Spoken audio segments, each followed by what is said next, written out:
My name is Lucas Martins. I'm 28 years old, and I never imagined that a simple glance through glass would completely change my perspective on myself.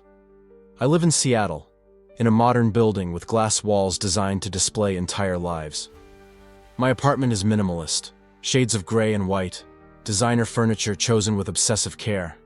Everything planned to reflect who I thought I was, a successful graphic designer in control. 4 months ago, Raphael moved into the building across from me, 15 meters from my window. It was impossible not to notice. Dark hair with silver threads, warm brown eyes. He wears dress shirts with the first buttons undone and carries a posture that radiates confidence. There was something in the way he moved, a magnetic presence and a natural masculinity, effortless. And I started to watch. At first, I told myself it was artistic curiosity. I'm a designer. I observe shapes, lines, compositions. The glass architecture creates perfect frames, silent little films of someone else's life. Nothing more. But then it became a routine. Every night, around 8 o'clock, after I finish work, I make a coffee and sit by the window. I don't turn on my lights yet, so I know he can't see me. From my dark apartment, I watch his, completely lit up. Raphael comes home around that time, usually carrying a brown leather briefcase. He's an architecture professor at the University of Washington. I discovered that when I saw some of his books stacked near the window. He comes in, sets down the briefcase, loosens his shirt. Sometimes he heads straight to the kitchen and makes something simple, pasta, a salad. Other times he just collapses on his gray couch and lies there, staring at the ceiling, as if processing the day. I watch everything. The way he runs his hand through his hair when he's thinking. How he smiles slightly when reading messages on his phone. How, sometimes, he stands and stretches, reaching his arms above his head, revealing a strip of skin at his waist. I tell myself it's fascination with human routine, with how people exist when they think no one is watching, that it's a study of behavior, almost anthropological. But then why does my heart race when he appears? Why do I feel a strange anxiety on days when he comes home late and I sit there, waiting, wondering where he is? Why, when he eventually brings someone home, a friend, a colleague, whoever, do I feel an uncomfortable ache in my chest that I can't name? Have you ever lied to yourself so much that you almost believed it? I've dated women my whole life. Relationships that lasted months, even years. Anna, my last girlfriend, was the longest. 2 years. She was smart, beautiful, patient with me. But there was always something, a feeling of emptiness I couldn't fill. I was present, but not really there. Like I was playing a role I'd learned perfectly, but that never actually fit me. My family is traditional. My father's a lawyer. My mother's a homemaker. Clear expectations about what it means to be a man. What a successful life looks like. Marriage, children, stability. There was never room to question. So I never questioned. I just followed the script. But now, every night, sitting in the darkness of my apartment, watching Raphael through the glass, something in me began to crack. That comfortable certainty about who I am, about what I want, started to crumble. What I didn't know was that this crack would bring down the entire building of my existence. I catch myself imagining what his voice sounds like, what kind of music he listens to alone, whether he notices the golden light of the sunset the same way I do, whether he's ever looked back and seen me watching. And then, 3 nights ago, it happened. It was a Tuesday. The humidity in Seattle in summer was suffocating, even at 8 in the evening. I was in my usual spot, coffee in hand, lights off, watching. Raphael had come home earlier that day. He was standing near his window, shirtless, just dark pants, holding a glass of water. He was looking out at the city, at the lights beginning to turn on in the other buildings. I watched the line of his shoulders, the light creating shadows across his torso, just feeling that familiar tightness in my chest.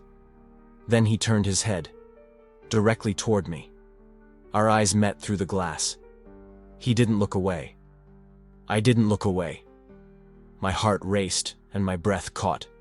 He saw me. He knew I was watching. And instead of closing the curtains, instead of turning away and ignoring me, he just stood there, looking back at me. Without judgment, without confusion, just recognition. As if he knew exactly what I'd been doing all those nights. As if he'd always known. I could see, even from far away, a small movement at the corner of his mouth. Not quite a smile, but something close to it. Something soft, patient. And then, slowly, he raised his glass of water in my direction. A minimal gesture. A silent wave across the glass. I froze. I couldn't move. My brain screamed at me to look away, to disappear, but my body wouldn't obey. I stayed there, trapped. In that moment, my entire narrative about artistic curiosity fell apart. He knew. And somehow, that changed everything. Raphael held my gaze and gave a small nod. It wasn't invasive. It was just a confirmation, a mutual recognition. And then he turned and walked away from the window, disappearing into the depths of his apartment. I stood there alone in the dark, my coffee growing cold in my hand, my heart pounding so loudly I could hear each beat in my ears. What just happened? He saw me. He knows that I watch him every night. And he didn't seem bothered. Quite the opposite, it was almost like he'd been waiting. Like that moment was inevitable. And now? What happens now? Because one thing became absolutely clear in that look through the glass. There's no more pretending. There's no more hiding behind excuses about aesthetics or artistic curiosity. That moment, that mutual recognition, tore away the veil of all my denials. I wasn't watching out of aesthetic curiosity. I was watching because something about him draws me in a way I've never felt before. In a way that terrifies me and questions everything I believed about myself. And now he knows. The question that keeps hammering in my head, that won't let me sleep, that keeps me awake staring at the white ceiling of my room, is simple and terrifying at the same time. If he knows that I watch him, what is he going to do with that information? Confront me? Pretend nothing happened? Or, and this is the possibility that both terrifies and fascinates me, is he going to give me space to finally admit what I've been so afraid to acknowledge? In that look, I saw something more. Patience, kindness, as if he were silently telling me that it's okay, that he understands. And that's what scares me more than anything else. Because if he also noticed, if he also felt something in that shared look, then I can't hide anymore. I can't pretend anymore that I'm just the Lucas Martins that my parents know, that my ex-girlfriends knew, that I always thought I was. The transparency of the glass between our apartments now feels like a cruel and perfect metaphor. There's no more hiding. There's no more pretending that I don't see, that I don't feel, that I don't want to understand what all this means. The truth is that maybe I was never invisible. Maybe he always knew. Maybe this silent game has been mutual for longer than I want to admit. What happens when you realize that the very thing you most feared being seen is exactly what someone has already seen for a long time? And that instead of rejection, you find that calm, patient, almost inviting gaze waiting for you on the other side. I don't know what comes next. I don't know if I'll have the courage to face Raphael in person. I don't know if I can admit out loud what that look meant. But one thing I know for certain. A certainty that is both liberating and terrifying. I can't go back.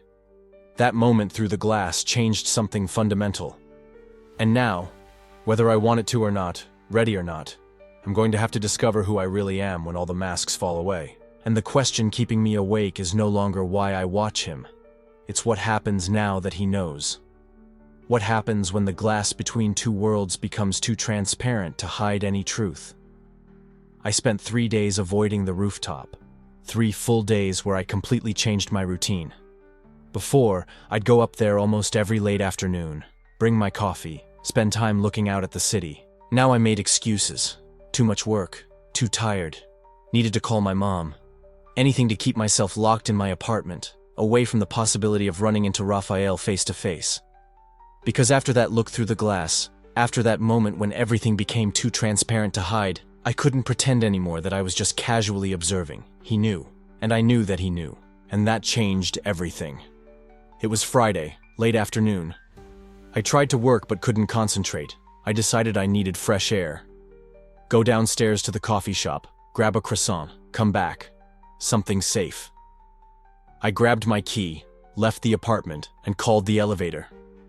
When the doors opened on the ground floor, I almost ran right back up.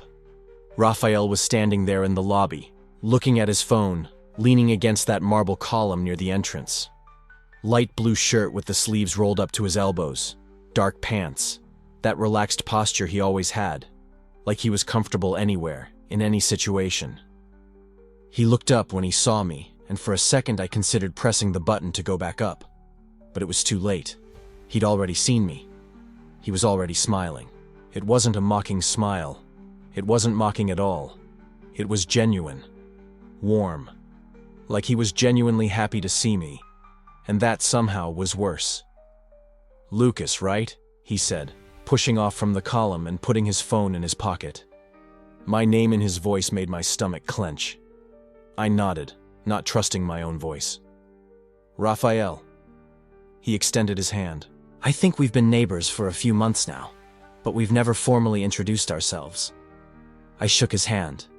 It was firm, warm, and it lasted 2 seconds longer than it should have. "Yeah, I see you sometimes, through the glass." The words came out before I could filter them. Damn it. He smiled wider. "I see you too." Silence. A silence that weighed tons. "I was heading to the rooftop," Raphael said casually, like we were discussing the weather. "I need to grade some of my students' work, and the light up there is perfect at this time. Want to come with me?" Everything in me screamed to say no, to make up an excuse, any excuse, that I had an appointment, work, anything. But my mouth said, sure. We rode up in silence. Raphael seemed at ease. I seemed on the verge of a panic attack. On the rooftop, the warm summer air hit me. The urban garden was empty, the city view stretching in all directions. And there, if I looked in the right direction, I could see my own apartment. His was on the other side. Raphael went straight to one of the benches near the edge, dropped his work folder beside him, and sat, stretching out his legs. He breathed deeply, looking at the city. "This place is incredible at this hour," he said. "That's why I bought the apartment, the transparency, the light. You work with design, right?" I stopped a few steps away, unsure if I should sit or remain standing. "How do you know?" "I saw your sketches on your office wall." He gestured vaguely toward the buildings. It's impossible not to see when all the walls are glass. My face heated up. He had been watching me too. Of course he had. "Are you an architect?" I asked, more to fill the silence than out of real curiosity. Although, to be honest, I already knew. I'd already seen the plans scattered across his desk, the thick books on modern architecture. "Architecture professor at UW, he replied. "And yes, before you ask, I chose this building specifically for the glass architecture. There's something about transparency that's always fascinated me. The idea that you can't hide anything, everything is visible." The way he said everything is visible made my heart race. I sat on the bench but kept my distance. Safe. Respectable. "It must be difficult," I said, "living like that, without privacy." Raphael looked at me sideways, and there was something in that look. Something calm, patient, knowing. It's only difficult if you're trying to hide something. The air grew heavier. I could feel my pulse in my neck. "I noticed you, Lucas," he continued, his voice low but clear. "I've been noticing you for a while. You watch me almost every night. Around 7, 8 o'clock, sometimes later." My face was burning now. It's not what you think." "And what do I think?" I opened my mouth, closed it. I had no answer for that. "Look," Raphael said, turning on the bench to face me directly. "I'm not judging you. I'm not uncomfortable. I'm just saying I noticed, and I was curious." "Curious about what?" The words came out more defensive than I intended. "About why you never came to talk to me." He tilted his head, studying my face. If I interested you that much to watch every night, why never try a conversation? Why always keep your distance? Speaking would make it all real. Distance was safe. I don't know what you're talking about, I lied. I just look out the window sometimes. My apartment has a view. It just happens. Raphael smiled, but it was a sad smile, like he was disappointed, but not surprised. It's okay, Lucas. He picked up the folder, pulled out some papers. You don't need to admit anything. Not now. The "not now" hung in the air between us, implying a later. Implying this wasn't over. We sat in silence for a few minutes. He actually started grading work, circling things with a red pen and making notes in the margins. I sat there, not knowing what to do, not knowing why I wasn't simply getting up and leaving. Can I ask you something? Raphael's voice broke the silence. I nodded, tense. Have you ever questioned yourself? About who you are? About what you feel? The question hit like a punch to the gut. Direct. No beating around the bush. Exactly the kind of question I spent entire nights avoiding asking myself. I have a girlfriend. I had one. Several. The words tumbled over each other. I know who I am. I didn't ask who you dated. I asked if you've ever questioned yourself. I looked at him, and Raphael looked back at me without judgment, without pressure, just waiting. As if he had all the time in the world. As if the answer, whatever it was, wouldn't change what he thought of me.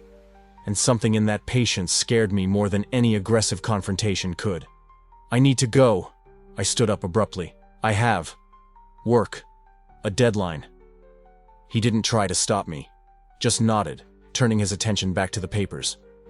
I usually come here every day, Raphael said when I was already halfway to the rooftop door.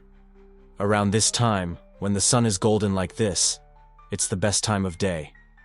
I stopped facing the door, too afraid to look back. I'll be here tomorrow too, he continued, his voice soft. If you want to really talk, no pressure. Just talk. I didn't respond. I just pushed the rooftop door open and stepped inside, my heart pounding so hard I was sure he could hear it even from far away.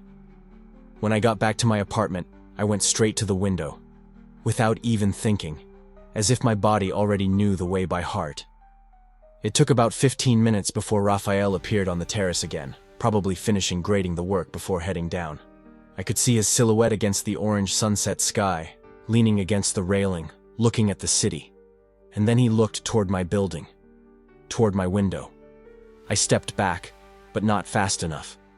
Our eyes met across the distance, across the glass, across all the layers of denial I had built. He raised his hand. A small wave, a smile. I froze, not knowing what to do. And then, before my brain could process and stop me, my own hand came up, a hesitant wave. Small, almost imperceptible, but he saw it. I know he did, because his smile grew wider. When Raphael finally left the terrace and disappeared from view, I stood there in my living room, staring at the empty space where he had been seconds before. Have you ever questioned yourself? His question echoed in my head. The honest answer was yes. Of course. Yes. I questioned myself all the time. Every night I watched him, every tightness in my chest. The difference was that now, for the first time, someone else knew about it. Someone had seen through the glass, through my defenses, through all the lies I told myself. And he had made an invitation. Simple. No demands. Just a possibility. Tomorrow I'll be here too. I went to the kitchen, grabbed a beer I didn't really want, came back to the living room. I sat on the couch looking out the window, at his building across the way. The light in Raphael's apartment came on. I could see him walk in, drop his briefcase on the table, loosen his shirt. His normal late afternoon routine. But this time it was different. Because now it wasn't just me watching in secret. Now there was mutual recognition. He knew I was looking. And I knew that he knew. The glass walls were no longer a protection. They were an accusation. Transparent proof of everything I tried to deny. I grabbed my phone, opened the family WhatsApp group, My mom had sent photos from last Sunday's lunch. Everyone smiling. My dad with his arm around her. My brother with his wife and their 2 kids. The perfect family, normal, heteronormative, exactly what they'd always expected from me. I'd fit into that mold my whole life. Beautiful girlfriends, relationships that looked right on paper, appearances at family dinners where everyone approved. But none of those relationships had made me feel what I felt when Raphael simply looked at me. And that was what terrified me. Because if I admitted it, if I let this truth become real out loud, everything would change. There was no going back. No pretending I didn't know. I took a sip of the warm beer, looking at Raphael's apartment through the glass. He was on the couch now, reading something. Every once in a while he'd raise his hand to run it across the back of his neck in that distracted way I'd seen hundreds of times. So familiar, so intimate.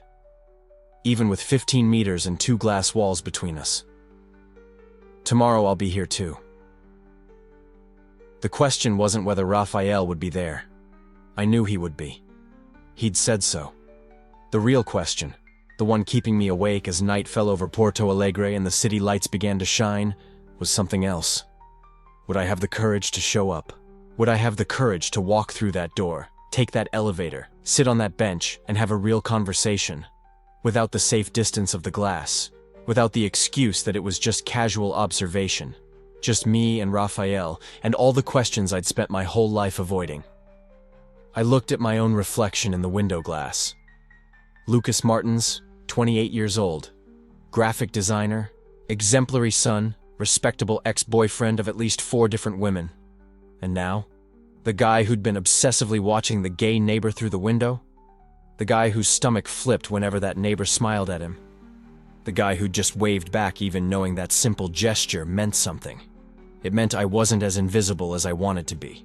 It meant he was right. About everything. The light in Raphael's apartment went out around 11. I stayed there another half hour, staring at the dark space where he'd been. And then, finally, I got up. I went to the bedroom. I lay looking at the white ceiling, hands behind my head. Tomorrow, I'll be here too. The invitation kept echoing in my head until I finally fell asleep, well past 1 in the morning. And even in my dreams, I was still trying to decide. Run or stay. Deny or face it. Keep hiding behind the glass or finally, for the first time in my life, let someone really see me. My whole life, I'd built walls. Not of glass, but of comfortable certainties, of fulfilled expectations, of safe paths that led exactly where everyone expected. And now Raphael was there, on the other side, not asking me to tear down those walls, just offering a door. A choice. The question that kept me awake, that made my chest tight, that made it impossible to breathe right, was simple and terrifying. If I walked through that door tomorrow, if I climbed onto that terrace and sat on that bench next to him, what would happen after? What happens when you finally stop watching from afar and let someone get close enough to really see who you are? And more frightening still, what happens when you discover that maybe, just maybe, you wanted this all along? I was about to cross a line with no going back. I woke with the feeling that I'd made the wrong decision before I'd even decided anything. The sun came through the window without curtains, straight in my face, and I lay there looking at the white ceiling, trying to convince myself I wasn't going up to that terrace, that I'd spend the day working, focused on my projects, that I'd forget Raphael's casual invitation like it was just neighborly politeness. Tomorrow I'll be here too. His voice echoed in my head, calm, without pressure, and that was exactly what made me more nervous. He hadn't asked for anything, hadn't insisted, just offered a door and left it to me whether to walk through it or not. I got up, went to the kitchen, made coffee, opened my laptop. I had 3 projects to deliver by the end of the week. Work didn't lack. Reasons to stay inside the house, even less so. But at 5:30 in the afternoon, when the light started to shift into that soft golden glow of late evening, I found myself checking my watch. 6 o'clock. Raphael had said 6 o'clock. I'm not going, I said out loud to the empty apartment. It doesn't make sense. He's just a neighbor, that's all. At 5:55, I was standing in front of the mirror, running my hand through my hair, adjusting my shirt. Because yes, I had changed clothes. It wasn't a big deal, just a newer t-shirt, clean jeans, normal. Anyone would do the same. At 6:05, I was climbing the stairs to the rooftop. When I pushed open the glass door, Raphael was already there, sitting on the same bench, 2 glasses of juice on the small wooden table beside him. He looked at me and smiled, as if he'd never doubted that I would come. "I thought maybe you'd want something to drink," he said, gesturing to the extra glass. "I made fresh passion fruit juice today." I sat down. There was no turning back now. I picked up the glass, took a sip. It was cold, slightly tart, perfect for that summer heat that still clung to your skin even with the sun already setting. "Thank you." "Relax," Raphael said, and there was something in his tone, a genuine lightness, that made my shoulders release some of the tension I hadn't even known I was holding. "You don't have to look like you're in a job interview. It's just a conversation." I laughed, a bit awkwardly. "Sorry, I'm not very good with people." "You work from home, right? Graphic designer, something like that?" "Yeah, freelancer. I work with visual identity, branding, that kind of thing." "That must be lonely." The observation caught me off guard. Not because of the question itself, but because of the way he said it, without judgment, just stating a fact. "Sometimes," I admitted. "But I like it. I'd rather work alone than deal with endless meetings and people talking all the time." Raphael let out a low laugh. "I get it. I'm an architecture professor at UW. I love my students, but sometimes the constant noise gets to me. That's why I come up here." The silence. We fell silent then, but it wasn't that uncomfortable silence that demands to be filled. It was peaceful, the kind of silence that happens when you don't need to prove anything to the person beside you. I looked out at the city below, lights beginning to turn on one by one. Buildings silhouetted against the sky turning pink and orange. Seattle had a strange beauty at that hour, hard and soft at the same time. "Have you always lived here?" Raphael asked after a while. "In the city, yes. In this building for about 2 years. And you?" "I came from San Francisco 4 months ago. I got a position at the University of Washington and decided it was time for a change." "And how are you liking it?" He thought for a moment before answering. "I am. It's more peaceful than San Francisco. Less chaotic. You can breathe better." I wanted to ask why he'd left. What had happened that made him want to start fresh in a new city? But I didn't have the courage. So I stayed quiet, drinking my juice, feeling the gentle breeze that came off the water. "Can I ask you something?" Raphael said suddenly, turning his body a little in my direction. My stomach tightened. "Sure." "Why do you watch me?" I froze. All the excuses I'd mentally prepared over the past few days vanished from my head. I opened my mouth, closed it, tried again. "I don't. I mean, it's not." I took a deep breath. "I'm sorry if it bothered you. You leave your lights on, and at night, when I'm working, sometimes I look outside and you're there, and I get curious." "Curious about what?" "About how you seem so at peace, comfortable, like nothing bothers you." Raphael stared at me for a long moment, those brown eyes fixed on mine, and I had to make a conscious effort not to look away. "I'm not as at peace as I seem," he said finally. "I just learned to be comfortable with who I am. It took time. A lot of time." There was something in the way he said it, a deeper layer that I couldn't quite reach completely, but that was there, just below the surface. "Do you live alone?" I asked, changing the subject before he could go any deeper. "I do. I ended a relationship before I moved here, almost a year ago." "I'm sorry. You don't need to be. It was the right thing to do. We'd been together for 5 years, but the last 2, it was more habit than anything else. You know when you stay with someone because it's easier than being alone?"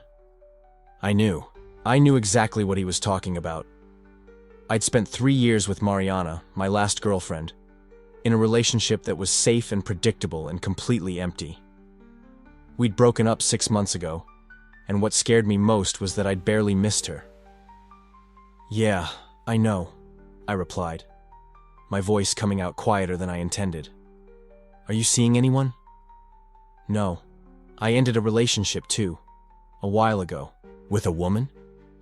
The question was direct, but not invasive. Just honest. The way everything Raphael said seemed to be. "Yes, with a woman." He nodded, without judgment, without surprise. "And are you okay with that? With the breakup?" "I am. We weren't. It didn't work.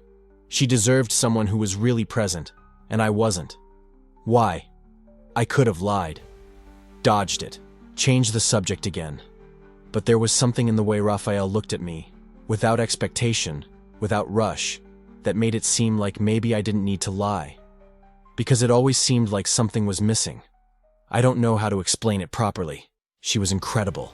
Beautiful, intelligent, funny. Anyone would be happy with her. But me, I felt empty. Like I was just going through the motions, pretending to feel things I thought I was supposed to feel. The words came out before I could filter them, and the moment I finished speaking, part of me wanted to pull them back. But it was too late. It was said. Raphael didn't answer right away. He just looked at me, in that way of his, like he was seeing more than I was showing. "I understand," he said finally. "I spent years feeling the same way, until I figured out what was missing." "And what was it?" "Honesty," he said. "With myself." We fell silent again, but this time the air felt heavier, weighted down with unspoken things. I knew there was a question hanging between us, one Raphael wouldn't ask because he wasn't the type to force things. But it was there regardless. "I should go," I said, standing up suddenly. The movement was too abrupt, unprepared, and the glass nearly fell from the small table. "I have work to do." Raphael stood up too, slowly, without hurrying. "Of course, thanks for coming." "Yeah, thanks for the juice." I was almost at the door when he spoke again. "Lucas?" I stopped, turned around. "I'm usually here every day around this time. If you want to talk again or just sit in silence looking at the city, you know where to find me." I nodded, unable to trust my voice in that moment, and went down the stairs 2 at a time, like I was running from something. And maybe I was. In the days that followed, I promised myself I wouldn't go back. That it had been nice, a pleasant conversation, but it didn't need to become a routine. I didn't need friends. I didn't need anything besides my work and my own company. So why, exactly 24 hours later, was I climbing those stairs again? And the next day too, and the day after that. It became routine. Every day, at 6 o'clock, I'd go up to the rooftop. Raphael was always there with juice, water, or sometimes just coffee. We'd talk about work, about the city, about small, safe things.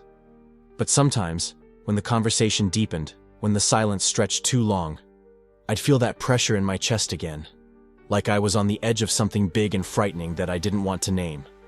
And then, the missing piece of the puzzle fell into place, changing everything. It was on the 5th day that I found out Raphael was gay. It wasn't a dramatic announcement. He just mentioned it casually while talking about a dinner he'd gone to over the weekend. "A friend of mine keeps trying to convince me to start dating again," he said, laughing. "He thinks it's been too long since Tiago." "Tiago was your ex?" "He was. We lived together in São Paulo. He was a photographer, good at what he did, but terrible at emotional commitment. He said it so naturally that for a second I didn't fully process it. Then I did. Tiago. An ex-boyfriend. Raphael was gay. I already knew, of course. Deep down, I'd always known it. The way he moved, the way he spoke, the way he looked at me. But hearing it out loud was different. It made it real in a way that had only been suspicion before. "Oh," was all I managed to say. He looked at me, one eyebrow raised, a smile playing at the corner of his mouth. "Is that a problem?" No, of course not. I just didn't know. Now you do." And that was it. He went back to talking about the insistent friend, about how he was happy being alone for now, how sometimes it was good not to have to answer to anyone. But I was barely listening. My head was spinning, trying to process not the information itself, but what it meant. Why did it matter? Why did knowing Raphael was gay change anything? It didn't. It shouldn't change anything. But it did. That night, when I got back to my apartment, I couldn't work. I sat on the couch, looking out the window at Raphael's lit-up apartment across the way. He was doing something in the kitchen, and I watched, like I always did, but this time it was different. This time I knew that he knew I was watching. And more than that, he didn't mind. Why do I keep going back? I muttered to myself in the darkness of my apartment. The obvious answer was, because he's interesting, because the conversations are good, because it's nice to have someone to talk to after being alone for so long. But there was another answer, one I didn't want to touch, that sat just below all the rational justifications. I liked being near him. I liked the way he smiled. I liked the way he looked at me, like I was someone worth knowing. I liked how my stomach tightened every time he laughed at something I said. And that was a problem. I wasn't gay. I'd dated women my whole life, Mariana, Julia, Carolina, the safe path. So why did my heart race when he was near me? Why did I go up to that rooftop every day, knowing that each conversation pulled me towards something I couldn't name? I'm not gay, I said out loud, testing the words. They sounded weak even in the silence of the apartment. On the other side of the glass, Raphael turned off the kitchen lights and went to the bedroom. I watched him pass by the window, a dark silhouette against the soft light of the lamp. And then he looked up, straight at my window, like he knew I was there. Our eyes met across the distance, across the glass, across all the lies I was trying to keep standing. He didn't look away. He didn't wave. He just looked at me, and I looked back. My heart was pounding so hard I could hear the pulse in my ears. My hands were sweating. My breathing was short, irregular, like I had run a marathon. Raphael smiled small and soft, and then lowered the blinds. I stood there in the darkness, alone, trembling slightly despite the summer heat.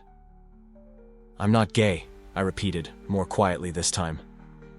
But for the first time in my life, I wasn't sure if I was telling the truth or just repeating what I'd always believed I should be. I lay down trying to understand. Attraction? It couldn't be. Men had never attracted me. But then why couldn't I stop thinking about him? Why was I counting the hours until 6 o'clock? Why did the thought of not seeing him, of him deciding these rooftop conversations weren't worth continuing, leave me with a sense of panic in my stomach? I turned on my side, pulled the pillow close, and tried to sleep. But sleep didn't come. Only questions, one after another, relentless, too honest to be ignored. And deep down, in a place I didn't want to look, a single truth was beginning to take shape. Still small, fragile, but undeniable. Maybe I had been lying to myself for much longer than I wanted to admit. Maybe all those empty relationships with women, all that pretending, all that going through the motions without really feeling anything, maybe it wasn't about them. Maybe it was about me. And that possibility, that one terrifying possibility, was scarier than anything I had ever faced. Because if it were true, if I had really been wrong about who I was all this time, then what else in my life was a lie? I shut my eyes tight, trying to push the thoughts away. But they stayed there, persistent, demanding attention. And on the other side of the glass, even with the blinds drawn, I could feel Raphael's presence, close, real, waiting. Not for an answer, not for a confession, just waiting, patient, as if he had all the time in the world. And somehow, that was even more frightening. I spent the night awake, seeing his smile, hearing his voice, feeling that warmth I refused to name. At 3 a.m, I gave up. I sat in bed, staring into the emptiness of my apartment. Everything was organized. Everything was in its right place. Everything was exactly as I had planned it when I moved here. But nothing felt right. I got up and went to the window. The blinds were still drawn from the night before. My hand hesitated over the cord. Part of me wanted to pull them up and see if Raphael was also awake. Part of me was afraid of what I would find if I did, afraid of seeing the lights off and realizing he was sleeping peacefully while I was falling apart here. Afraid of seeing the lights on and discovering that maybe he was also thinking about me. In the end, I left the blinds as they were and went back to bed. But sleep didn't come. Just that persistent feeling that something inside me was changing, and I had no control over it. The following days were torture. I avoided the rooftop. I avoided even looking out the window. I threw myself into work with an intensity my clients loved and my body hated. I spent 16 hours a day in front of the computer, creating logos and visual identities for companies I would never see in person. Anything to not think about him. But the human mind is treacherous. The more I tried not to think about Raphael, the more he appeared in every line I drew, in every color combination, in every distant male voice that sounded like his. It was on the 5th night that I broke. It was almost 11 o'clock. I was exhausted, but not the kind of tiredness that brings sleep. It was that deep exhaustion that comes from fighting yourself all day. My eyes burned from screen time. My back ached from bad posture. My soul was empty. I got up without thinking. I grabbed a bottle of water from the kitchen, and before I could talk myself out of it, I was climbing the stairs to the rooftop. I didn't expect to find anyone there. It was late, a weekday. It made sense that the rooftop would be empty. But when I opened the door, there he was. Raphael was sitting on one of the wooden benches, looking up at the sky. The city lights cast a soft glow around him, and for a moment, my heart simply stopped. He turned his head when he heard me, and the smile that appeared on his face was so genuine it hurt. "You're alive," he said, with that tone between joking and real concern. "I was starting to think you'd moved out.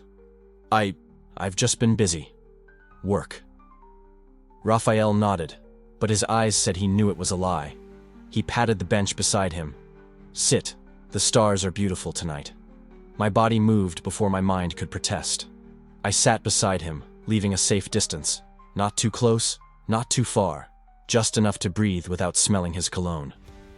We looked up at the sky in silence for a while. Seattle isn't the best place to see stars. Light pollution hides most of them. But that night, some stubborn ones managed to shine through the urban haze. "Do you believe in destiny?" Raphael asked suddenly, his voice low and pensive. The question caught me off guard. "What do you mean?" "Like things happen for a reason, that people come into our lives because they're supposed to, that nothing is really coincidence." I didn't know how to answer. I'd never thought much about it. My life had always been about control, planning, rational decisions. The idea that something greater could be guiding things was both comforting and terrifying. "I don't know," I answered honestly. "Why?" Raphael laughed softly, but it wasn't a happy sound. "I was just thinking about how I got here to this building, to this city, to this life." He finally turned his face toward me, and there was something different in his eyes. A vulnerability I hadn't seen before. "Can I tell you something, Lucas?" My name in his mouth still did strange things to my nervous system. I just nodded, not trusting my voice. I grew up in a small-town traditional family, very Catholic. I was the golden child. In college, I fell in love with a classmate, Felipe. I tried to ignore it, pray it away, even dated a girl from church. Something tightened in my chest. I knew this story. Not in the details, but in essence. It was like looking in a mirror of my future. But it didn't go away, Raphael continued. It got stronger. Impossible to ignore. Until one day, Felipe kissed me after a party, and He laughed, but his eyes were glistening. I realized I couldn't keep pretending to be someone I wasn't. "What happened?" I asked, my voice coming out rougher than I intended. "I told my parents," Raphael said, clearing his throat. "I thought if I was honest, if I explained that it wasn't a choice, that it was simply who I was, they'd understand." He shook his head. "My father gave me 2 days to get out of the house. My mother cried, but she didn't stand up for me. My siblings, some still talk to me. Others act like I'm dead." "Jesus," I murmured. "For 2 years I slept on friends' couches. I worked 3 different jobs while finishing college. There were days I only had money for 1 meal. Days I thought about giving up. Days I thought..." He stopped. breathed deeply. Days I thought maybe my parents were right, that I was a mistake. The silence that followed was dense, heavy with old pain and badly healed scars. "But you didn't give up," I said, not as a question, but as a statement that needed to be made. "No," Raphael said, turning his whole body toward me. His gaze was intense and pinned me in place, because I realized something. They had the right not to understand me, not to accept me, but I couldn't give them the power to define who I was. I couldn't spend the rest of my life being miserable just because their truth was different from mine. He leaned a little closer, and I could feel his warmth. It took me 5 more years to really believe that, to stop carrying their shame like it was my own, to understand that living authentically, even when it hurts, is better than living a comfortable lie. My heart was beating so loud I was sure he could hear it, because every word Raphael said echoed in some deep place inside me, a place I had locked away so carefully that I'd forgotten it existed. "Why are you telling me this?" I asked, my voice barely above a whisper. Raphael looked at me for a long moment, and then, slowly, so slowly that I could have stopped it if I wanted, he reached out and touched my hand. That was all fingers against fingers, palm against palm, skin against skin. But it was as if the entire world had crumbled and rebuilt itself at that single point of contact. Energy ran through me from my arm to the center of my chest. My brain screamed at me to pull back, to break the contact, to laugh it off and turn this into nothing. But my body didn't obey, because for the first time in my life, something made sense in a way that frightened and liberated me at once. "Because you remind me of me," Raphael said softly, his fingers tightening slightly around mine. Standing in that mirror, trying to decide if the truth was worth the price. "I don't," I started, but my voice failed. "You don't need to have answers," he interrupted. "You just don't need to be afraid." "But I am. I'm terrified." "I know. It's okay to be afraid. Just don't let it decide who you're going to be." Tears burned in my eyes. I hadn't cried since my grandfather died 5 years ago. But there, sitting on that rooftop under the stubborn stars of Seattle, with Raphael's hand in mine and the weight of its truth pressing on my chest, I felt the first tear fall. Raphael said nothing, just squeezed my hand a little harder, and we stayed like that, 2 men on a rooftop. One who had walked through fire and come out the other side, another just beginning to feel the heat. I don't know how much time passed. Could have been minutes, could have been hours. Time seemed to have lost all meaning. Eventually, Raphael stood up. "I'm going to go," he said softly, releasing my hand with a reluctance that mirrored my own. "But I'm here, okay? Whenever you want to talk. Whenever you need someone who understands. Whenever you're ready to stop running." He started to walk away, but stopped after a few steps. He turned back, and there was something fierce in his eyes. Something determined. "And Lucas, you deserve to be happy. You deserve to be yourself, whoever that self is. Don't forget that." So he left, and I was there alone. But it wasn't empty like before. I lifted my hand, looking at it as if it were something new. I could still feel his warmth there, still feel the imprint of his fingers against mine. Something so simple, something so small, something that changed everything. I looked up at the sky. The stars were still there, shining with stubborn persistence. And for the first time, I understood what Raphael had asked about fate. Because there were millions of apartments in Seattle, thousands of buildings, hundreds of streets. But Raphael had moved into the building right next to mine, with glass windows that made it impossible to hide, on a floor that aligned perfectly with mine, where I could see him living his authentic life every single day. Coincidence? Maybe. Or maybe the universe was trying to tell me something I was too afraid to hear on my own. I descended from the rooftop in a daze. I entered my apartment. For the first time in days, I raised the blinds. Raphael's apartment was lit up, and he was standing near the window, as if he were waiting. Our eyes met through the glass. He didn't smile. He didn't wave. He just looked at me with that patient, painful understanding that said he knew exactly what was happening inside me, because he'd already been there. I lay down in bed, but my heart was still racing. My hand still tingled where he had touched me. My mind still echoed with his words. You don't have to be afraid. But I was afraid. Afraid of what his touch meant. Afraid of what it meant that I hadn't pulled my hand away. Afraid that everything I had built, all the life I had planned, would crumble if I admitted the truth. Afraid that Raphael was right. Afraid that he was wrong. Afraid that deep down, I already knew the answer, and was just delaying the inevitable. I turned to face the wall. But through the glass, even without looking, I could feel Raphael on the other side, close, patient, waiting. And for the first time, part of me wanted to stop running. Part of me wanted to know what would happen if I just let go. If I stopped fighting. If I stopped denying. If I just breathed and let the truth be what it was. But the fear was stronger. For now.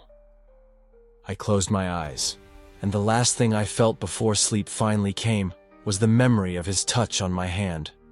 Warm, real, impossible to forget. And somewhere deep in my mind, a small voice whispered, "This is only the beginning." I woke up with the sun burning my face through the glass. For a second, before I opened my eyes fully, I felt that phantom warmth on my hand again. The place where Raphael had touched me. Brief, warm, too real. I pulled my hand against my chest as if I could protect that feeling, as if I could hide it from myself. It didn't work. I got up too fast. The room spun. I went straight to the kitchen. I needed coffee. I needed something normal. Something that would remind me who I was before that touch. But as the water boiled, my eyes betrayed me. They slid to the window. To his building. The curtains were closed. I felt a strange tightness in my chest. Relief? Disappointment? I didn't know. I didn't want to know. I picked up my phone. 3 unread messages from Anna. "Hey stranger, missing you. Let's grab dinner this week. It's been forever." Text me back, come on. I promise nothing heavy. I just want to see you. Anna, my ex, the girl I dated for 2.5 years. The girl who knew me better than anyone. Or at least, she thought she did.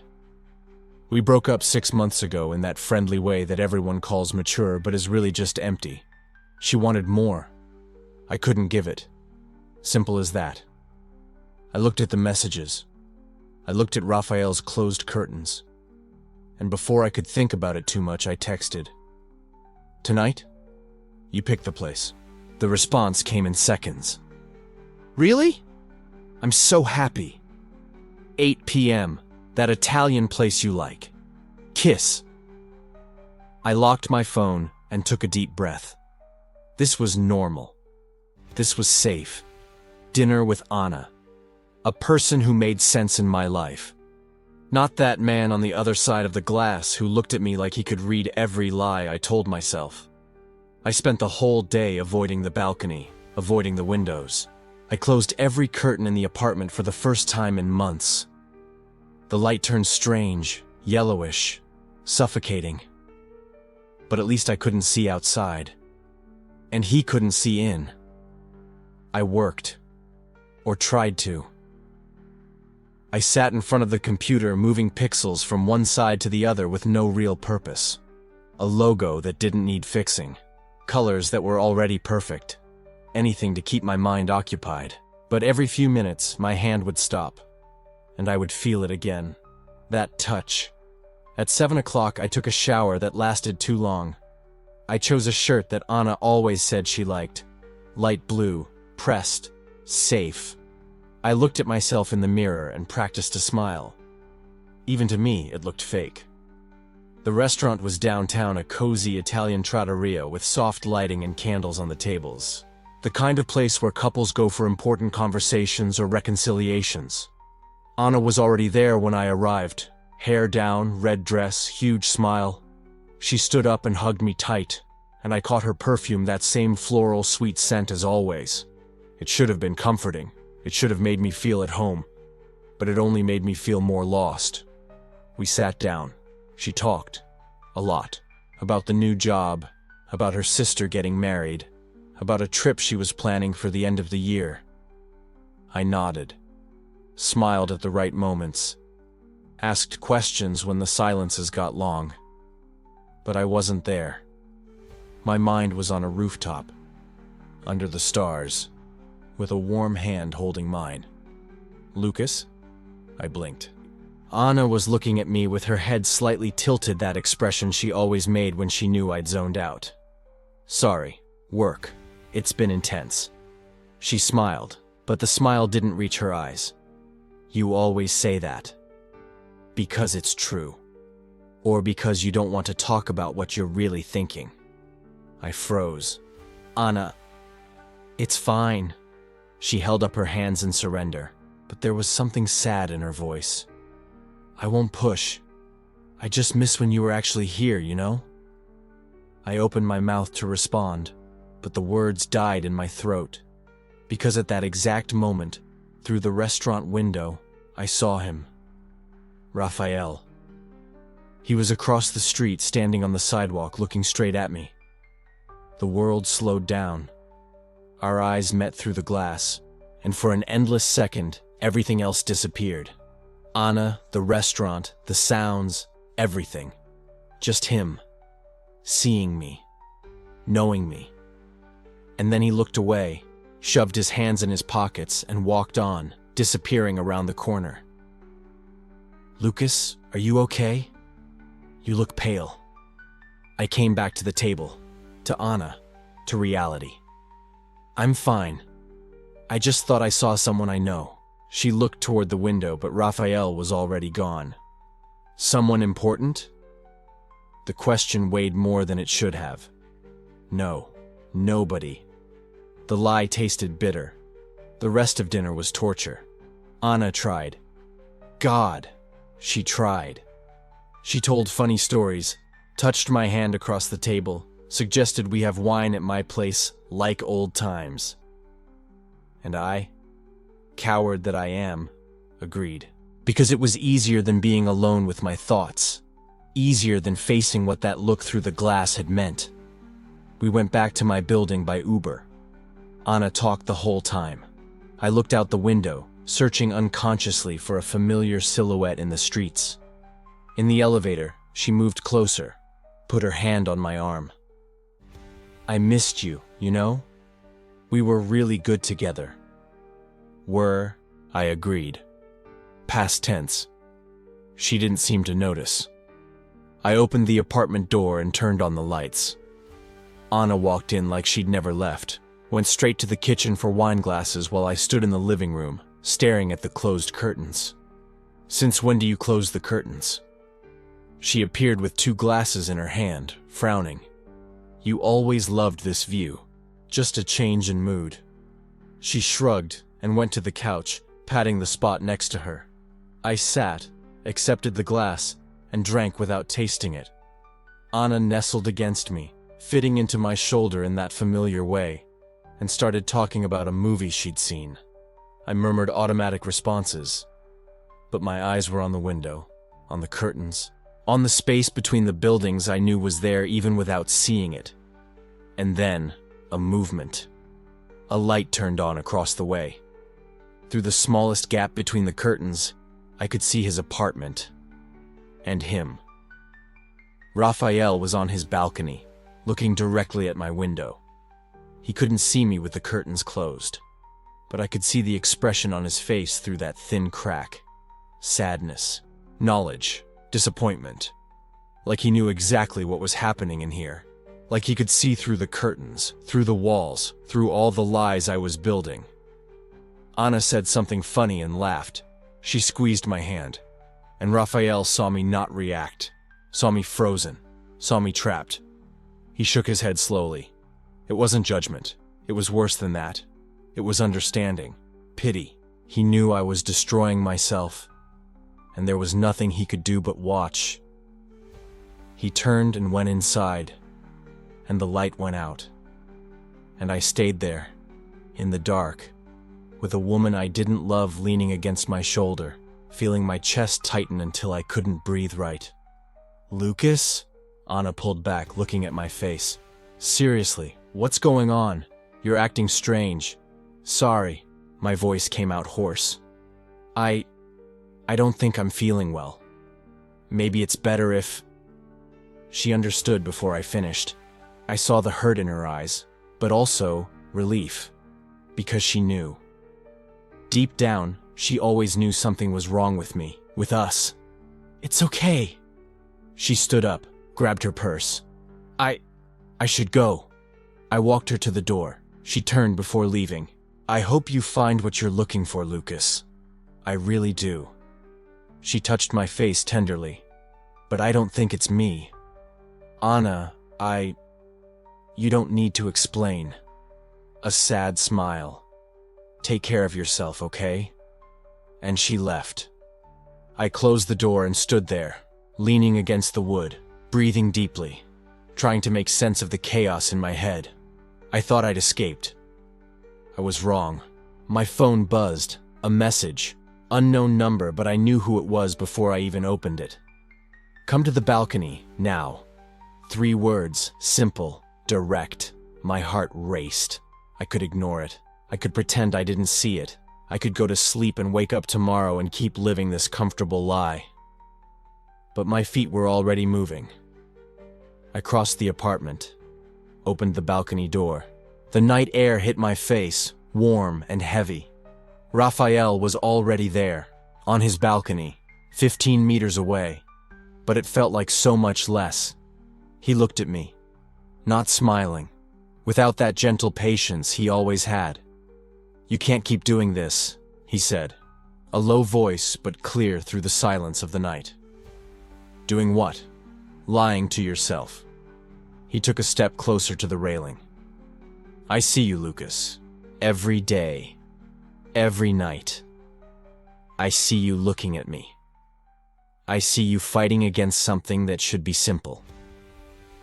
You don't know anything about me. I know you're terrified." Another step. "I know you feel something and you're desperate to pretend you don't. I know because I've been where you are." My throat tightened. "It's not that simple."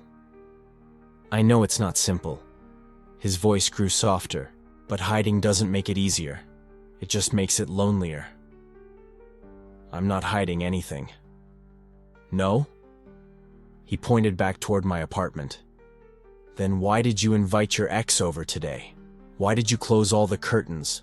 Why are you trembling right now, just looking me in the eye?" "I'm not trembling." But I was. My hands gripped the railing so hard my fingers were white. Raphael took another step. Now he was leaning against his railing, directly in front of me across the space between the buildings. "You can avoid me. You can close the curtains. You can go out with her. You can do everything you want to prove to the world that you're who you've always said you were." He paused. "But who are you trying to convince? Them or yourself?" "Stop." My voice came out broken. "I won't stop. I see you destroying yourself in denial. Why do you care so much?" "Because I've been through this. I know that terror of admitting it, the fear of losing everything." Hot tears in my eyes. "No, I won't cry. I won't. But do you know what's worse than all of this, Lucas?" His voice dropped again, almost a whisper, but every word cut through me.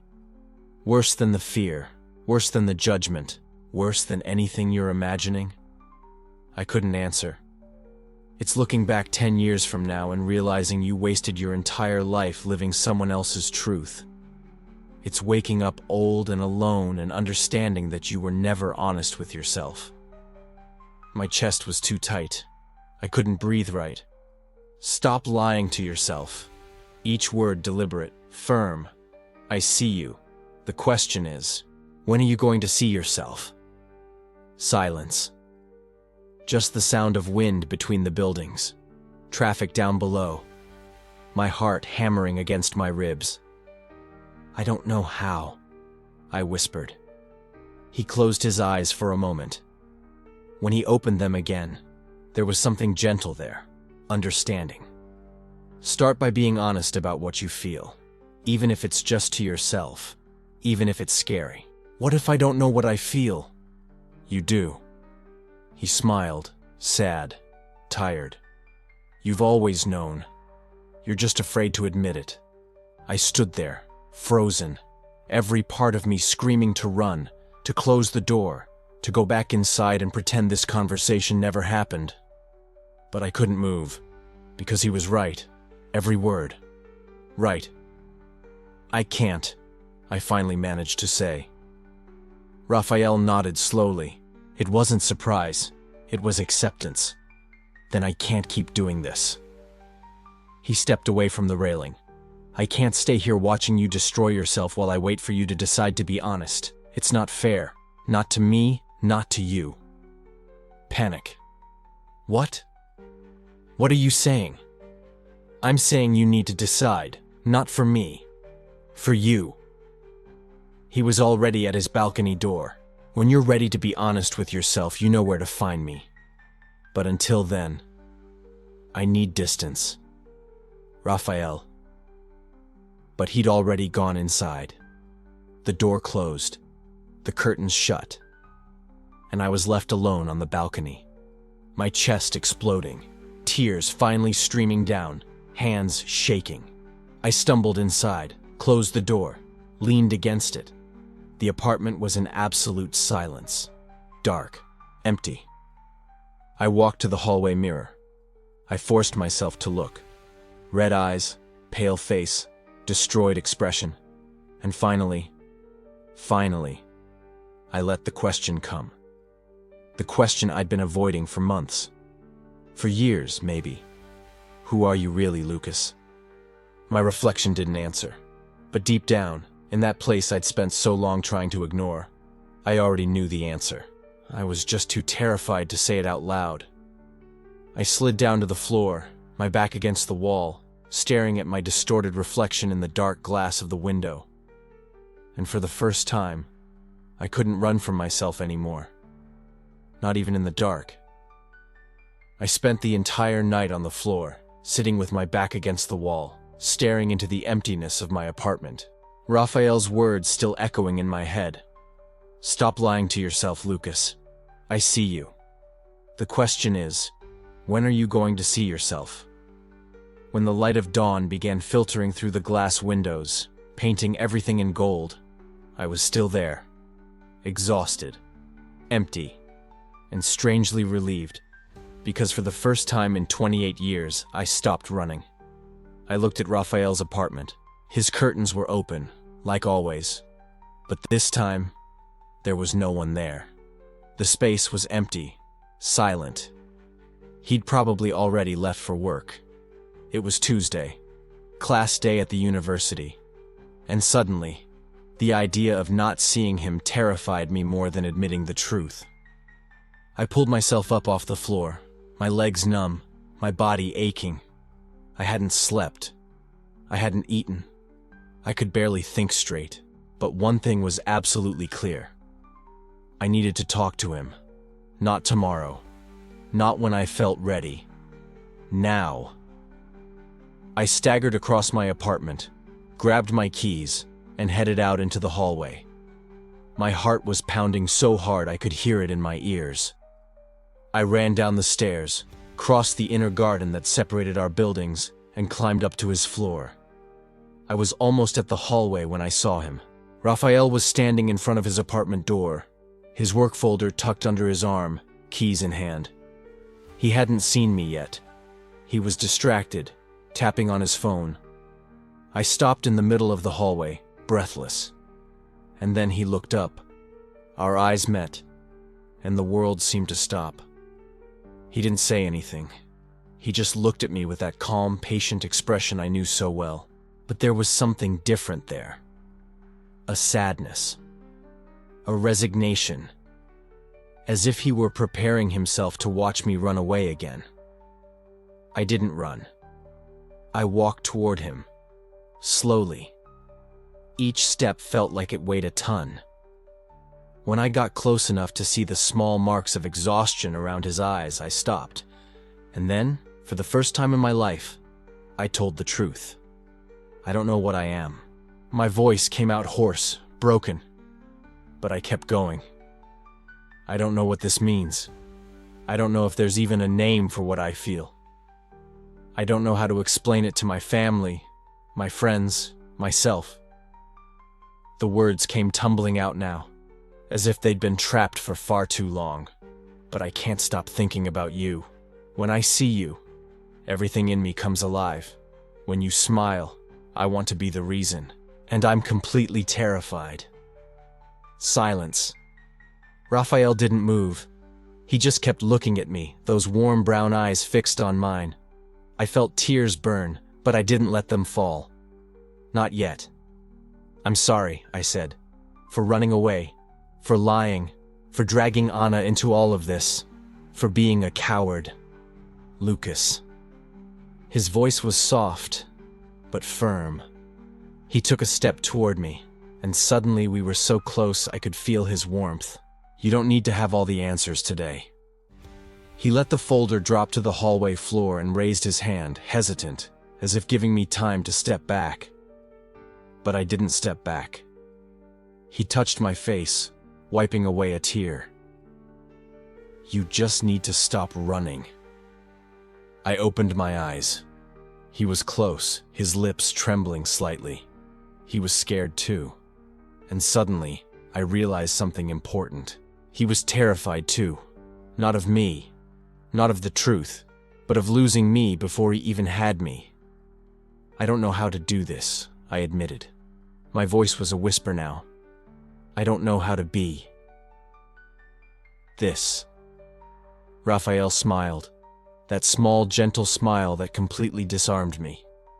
Nobody knows, Lucas. We figure it out together. Together. The word hung between us like a promise. No labels? I asked. My voice was trembling, vulnerable. No pressure? No labels, he agreed. No pressure. Just honesty. And then he did something that completely caught me off guard. He stepped back. He picked the folder up off the floor, opened his apartment door, and went inside. But before closing it, he looked back at me over his shoulder. Come have dinner with me tonight. 8 o'clock. Nothing formal. Just me and you, talking like normal people. He paused, and that smile returned. And this time, without glass between us. The door closed softly, and I stood there in the hallway, processing what had just happened. He didn't kiss me. He didn't hold me.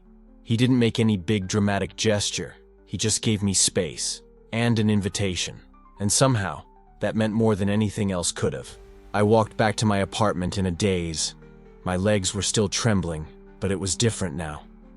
It wasn't fear anymore. It was anticipation. I spent the whole day trying to work, but it was useless. My mind was completely occupied.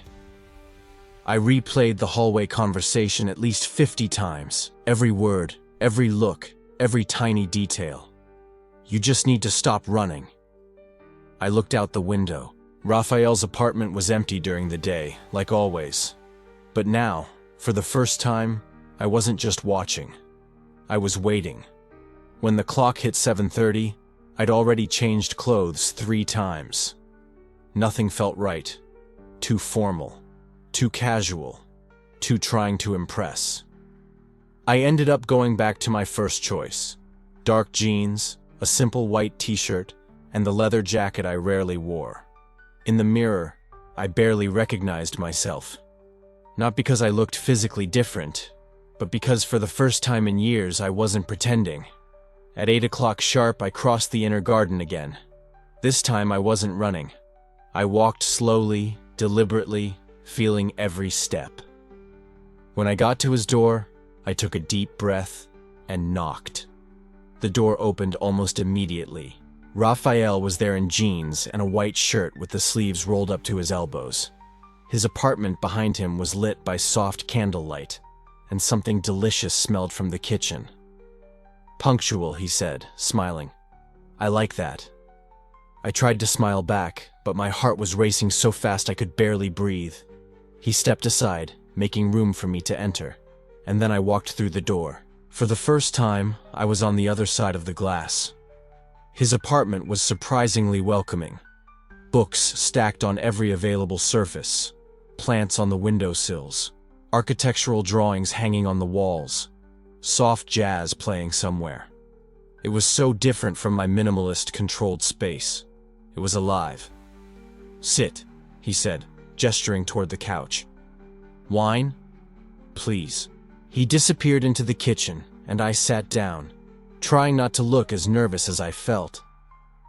My eyes wandered through the space, absorbing every detail. And then I saw it. From the window of his apartment, I could see directly into mine.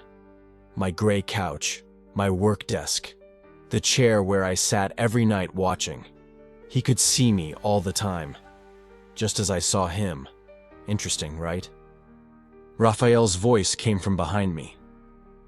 I turned around and he was there, 2 glasses of red wine in his hands. The perspective changes completely depending on which side of the glass you're on. He handed me a glass and sat down beside me. Not so close as to invade my space, but close enough that I could feel his presence. "How long did you know?" I asked. "That I was watching you." Raphael took a sip of wine, thoughtful. "Since the first day." I felt my face heat up with shame. "And you never thought it was strange?" He laughed, a soft, genuine sound. "I thought it was curious. There's a difference." "Curious how?" He looked directly into my eyes. "Because I was watching you too, Lucas. The difference is that I wasn't pretending I wasn't." My heart skipped a beat. We sat in silence for a moment, just looking at each other. It wasn't uncomfortable. It was honest. "What are you afraid of?" he asked suddenly. "The truth? Or people's reactions to the truth?" I thought for a long time before answering. "Both," I admitted. "But mostly of myself." "Of yourself?" I nodded. "Of discovering that everything I've built so far was based on lies, that I wasted years trying to be someone I'm not, that I hurt people in the process." The words came out bitter, but true. Raphael set his wine glass down on the table and turned completely toward me. "Can I tell you a secret?" I nodded. "When I was 22, I was engaged." My eyes widened. Engaged? To an amazing woman, Carolina. We dated for 3 years. She was perfect. My family loved her. I thought I was happy. He paused, looking down at his own hands. And then, 2 months before the wedding, I panicked.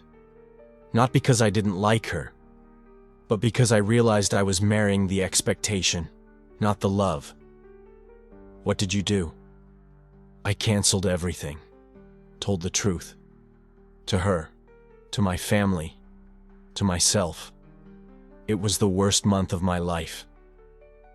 He looked at me again, but it was also the beginning of my real life. I felt a lump in my throat. Does it hurt any less knowing it was the right choice? Raphael smiled sadly. It hurts differently. It hurts like growth, not like imprisonment. We sat there, side by side, letting those words settle between us. And then, without thinking, I did something that surprised me. I reached out and took his hand. He didn't pull away. He just intertwined his fingers with mine and squeezed gently. "You don't have to be perfect, Lucas," he said. "You just have to be real." And for the first time, I believed it. We had dinner together. We talked about everything and nothing. We didn't talk about labels or the future. We just lived the moment. When the clock struck 11, I knew I had to go. Not because I wanted to, but because I needed to process everything that had happened. Raphael walked me to the door. "Thank you," I said, "for everything." He smiled. Will I see you tomorrow? It wasn't a demand, it was a genuine question. Yes, I answered. Definitely. And then, before I could lose my nerve, I leaned in and kissed him on the cheek. It was quick, chaste, but it meant everything. When I pulled back, I could see the light in his eyes. Good night, Lucas. Good night, Raphael. I returned to my apartment with my heart racing and a silly smile on my face. When I came in and turned on the lights, I automatically looked toward the window. Raphael was there, on the other side, visible through the glass. He had gone back to his living room, and he was looking at me. But this time, everything was different. There were no more secrets, no more pretending, no more curtains drawn to hide the truth.